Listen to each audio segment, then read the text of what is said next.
Ooh, that looks tasty.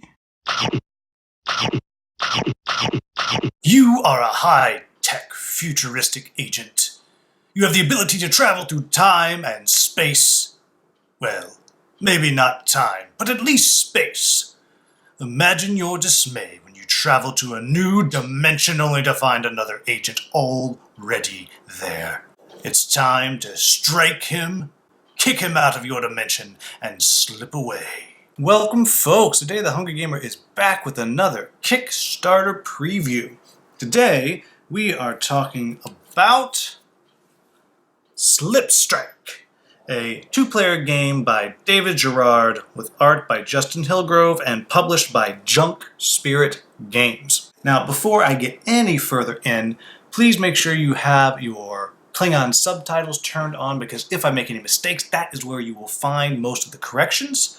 Also, I do need to point out that this is just a prototype copy. Everything is subject to change. The art may change a little bit, and I already do know that these location cards will actually be cardboard and they will be shaped so they fit together nicely, not this kind of haphazard pentagon that I've made there. So, Slipstrike is this head-to-head dueling secret agent game where you are doing your best to simply blast the other agent and knock him or her out of the really cool dimension that you have found yourself in. And the game takes 10 to 20 minutes to play. It's very quick, very easy. But if you are not at all interested in how this game works and just want to jump ahead to my final thoughts, you're going to want to move to the timestamp on the screen right now.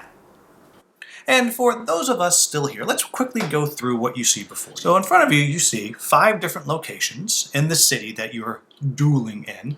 We have the warehouse, the tower, the park, the mansion, and the station. Additionally, each player has a hand of cards. They may be teleport cards like this, or they may be weapons or basic movement cards like these. There's also the optional asset cards that can be added in, 1, 2, or 3 of those, which just changes up the variety of cards that can be played. And then, of course, the other player has the exact same thing, just in another color. So what's going to happen is at the beginning of the game, each player is going to pick one of these teleport locations, and I'm just going to shuffle them up and draw at random. This is for the black player, the park. And that is where you will start. And then a random one for the orange player at the tower. And so that is where the orange player starts. Then you're going to program your hand. And by program, I mean you're going to place down 2 cards. The first thing you're going to do and the second thing you're going to do. And you can do that face down. And you have a couple of choices. I'm just going to very quickly put some out. I'm going to start by having my black player is going to move to the right. So just very simply, it will just move 1 space over. And then after I move, I am going to use my rifle. And the rifle will let me shoot the other player if they are exactly 2 locations away. So I'll put those down, and of course both of them would be flipped over.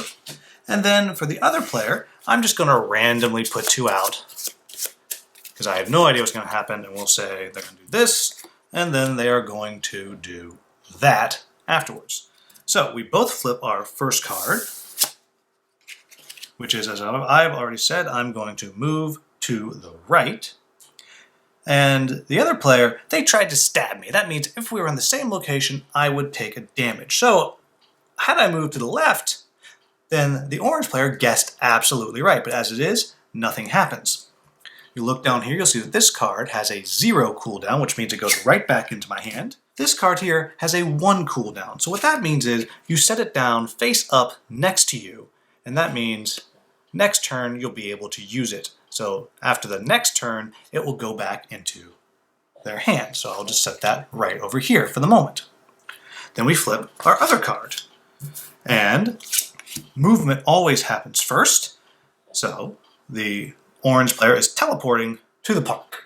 Just they pop right there, and then I try to shoot either here or here, and I hit nothing. Now, you'll see that this is a single cooldown, so I'll set that over here, while this one here has a cooldown of 2. So that means you would flip it over and set it down here. Then after the next turn, it flips up, and then the following turn, it comes back into your hand.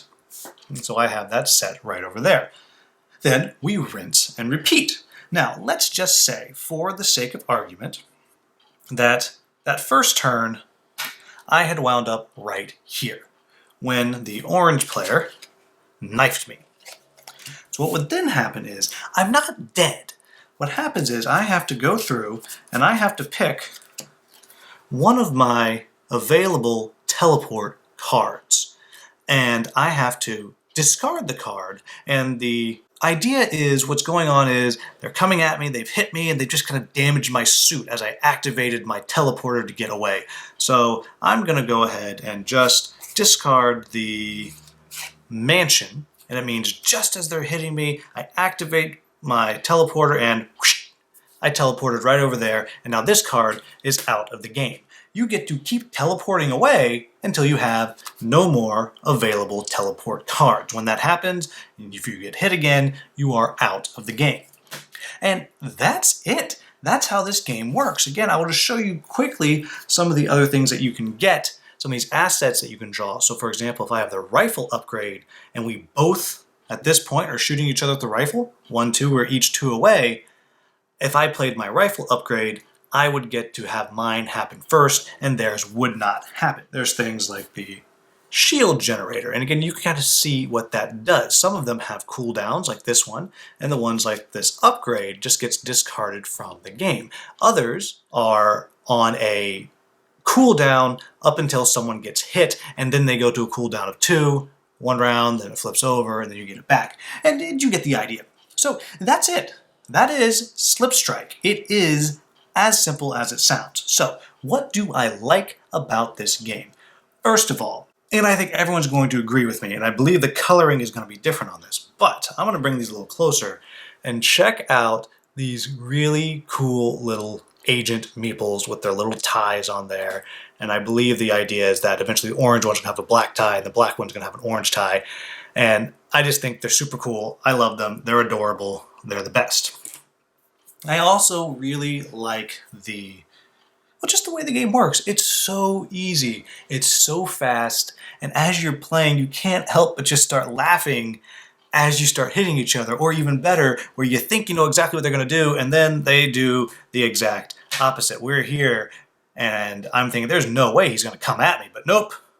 I come right at you, and I'm shooting my rifle over there while I'm standing next to you, sticking a knife in your back. And it's just so fun. It's ridiculous. It's silly. And because it's so fast, it's not like you even get upset because you just play again. I just think it's delightful fun. That little bit of programming, that little bit of kind of reading your opponent, trying to figure out what it is they're going to do and try to kind of preempt them. I think the theme is clever, it's cute, and the way the game works, I think the theme is pretty well realized. It's kind of teleporting all over the place, and I just think it's very, very clever. It's very neat. It has that kind of spy versus spy vibe, but spy versus spy for the future. All in all, I think the art is pretty good. I actually really do like the art on the location cards here. I'll kind of turn these around so you can see them a little better. I like this kind of stark orange and black. I don't know how that works for people who are colorblind, but I've never heard of orange and black being a challenge for people who are colorblind, but you can correct me if I'm wrong there. So I like this art, and I think the art on the cards is pretty good as well, though, as I do often say, I do wish that the backgrounds were not just white. But overall, I do like the art. So what are my quibbles about this game? And with such a simple game, it's hard to have a lot, but my main one, I already kind of mentioned the art. I wish there was more there, and I wish the art on the asset cards was unique to the card. But as it is, they're all just briefcases, and I don't know if that's going to change or not. I hope it does. Maybe it's a stretch goal or something. I do think that's a potential missed opportunity. I also think that you just have to keep in mind that this is a very simple, fast game, and I don't want people to be expecting more from this game than it's going to give them. I wouldn't necessarily classify it as just a filler game, which I know sometimes people think is kind of derogatory. I don't feel that way, but I know sometimes people do. I think it's more than that, but I'm not sure after I've played it 15 times or 10 times if it's still going to feel like it is really fresh. I don't think it's ever going to feel dull, because again, it's fast, it's fun, it's a great little play. But so I'm not sure about that. And I guess part of that will be how they develop it down the line. Do they add a lot to it? Do they find a way to maybe change up the shape of the city? Do they find new asset cards here that will really kind of keep varying what's going on? How do they develop more than 2 players? There is a 4-player team variant where there's 2 players on each side, which I guess is fine. I haven't played it because I only have this single copy. You need a second copy to do it. But I do wish that they had a 4-player free-for-all. I mean, it would be complete, utter chaos, but oh my gosh, it would be so much fun, and it would probably be really fast. So there you have it, folks. That is Slip Strike. I think if you like 2-player games that are quick, easy to transport, then check it out. I actually enjoy this. I haven't gotten a chance to play it with my wife yet, but I cannot wait to play it with my wife. The other people I've played it with, we've really enjoyed it. This will be coming to Kickstarter soon. You'll be able to find a link down in the descriptor. And as always, if I've made any mistakes and you're familiar with how this game works, please let me know with a timestamp, and I'll get that into the Klingon subtitles as soon as I can. As always, thank you so very much for watching. Have a wonderful, wonderful day.